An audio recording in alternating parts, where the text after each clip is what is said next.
بسم اللہ الرحمن الرحیم۔ ایک سوال یہ آیا ہے کہ کیا قربانی کے جانور میں عقیقہ کا حصہ لینا درست ہے یا درست نہیں ہے؟ جانور دو طرح کے ہوتے ہیں۔ چھوٹے جانور ہوتے ہیں جو ایک ہی کام کے لیے ہوتا ہے، اس کا وہ ایک ہی حصہ ہوتا ہے، ایک جانور۔ تو اگر عقیقہ کریں گے تو مستقل جانور ہوگا اور قربانی کریں گے تو دوسرا جانور ہوگا۔ اس ایک جانور میں یعنی چھوٹا جانور جو ایک ہے اس میں دونوں کی نیت کرنا اس کی گنجائش تو نہیں ہے۔ لیکن جو بڑے جانور ہوتے ہیں، بیل ہے، بھینس ہے، اونٹ ہے، گائے ہے، تو اس میں 7 حصے ہوتے ہیں۔ احادیث سے ثابت ہے کہ اس میں 7 حصے ہوتے ہیں، 7 لوگوں کی طرف سے قربانی ہو سکتی ہے۔ تو ایسی صورت میں یعنی بڑے جانور میں اگر کچھ حصے قربانی کے ہیں اور کچھ حصے عقیقہ کے ہیں تو کیا دونوں کو ایک ساتھ جمع کرنا جائز ہے یا جائز نہیں ہے؟ فقہا کی 2 رائے ہے اس سلسلے میں۔ ایک رائے تو امام ابو حنیفہ اور امام احمد بن حنبل کی ہے۔ یہ دونوں ائمہ کہتے ہیں کہ دونوں کو ملانا یہ جائز ہے، کوئی حرج نہیں ہے۔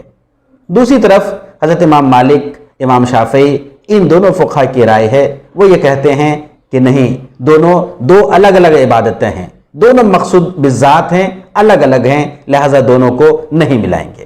جو فقہا قائل ہیں یعنی کہتے ہیں کہ دونوں کو ایک ساتھ کر سکتے ہیں، ان کی دلیل یہ ہے کہ قربانی اصلاً تقرب ہے، اللہ تعالیٰ کی قربت حاصل کرنا ہے، شکرانہ ہے۔ تو جس طرح قربانی میں شکرانہ ہے، تقرب ہے، وہی چیز عقیقہ میں بھی ہے۔ عقیقہ بھی اللہ تعالیٰ کے لیے تقرب اللہ، تقرب حاصل کرنے کے لیے عقیقہ کیا جاتا ہے۔ عقیقہ کرنے کا بھی حکم احادیث سے ثابت ہے۔ تو ان علماء کی رائے یہ ہے، یعنی خاص طور پہ امام ابو حنیفہ اور امام احمد بن حنبل، کہ بڑے جانور میں ایسا کرنا جائز ہے کہ کچھ حصے عقیقے کے ہوں، کچھ حصے قربانی کے ہوں۔ اب اس میں شکل وہی ہوگی کہ کچھ حصے تو قربانی کے ہوں گے اور کچھ حصے عقیقے کے، مثلا لڑکا ہے تو 2 حصے، لڑکی ہے تو 1 حصہ، اس طرح سیٹ کر لیا جائے۔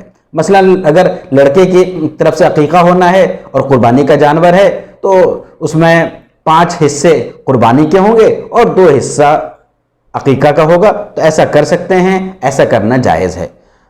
فقہاء احناف میں خاص طور پر علامہ کاسانی اور علامہ شامی نے اس کی وضاحت کی ہے کہ چونکہ مقصود تقرب ہے لہٰذا دونوں کو ایک ساتھ جمع کرنا جائز ہے، کوئی حرج نہیں ہے۔ تو خلاصہ یہ ہے کہ قربانی کے جانور میں کچھ حصے عقیقے کے ہوں تو ایسا کرنا جائز ہے، عقیقہ بھی ہو جائے گا اور قربانی بھی ہو جائے گی۔ لیکن یہ بڑے جانور میں ہو سکتا ہے، چھوٹا جانور ہے تو اس میں پھر 2 چیزوں کی نیت نہیں ہو سکتی ہے، دونوں چیزوں کے لیے 2 جانور الگ الگ ہونے چاہیے، ایک جانور میں گنجائش نہیں ہے۔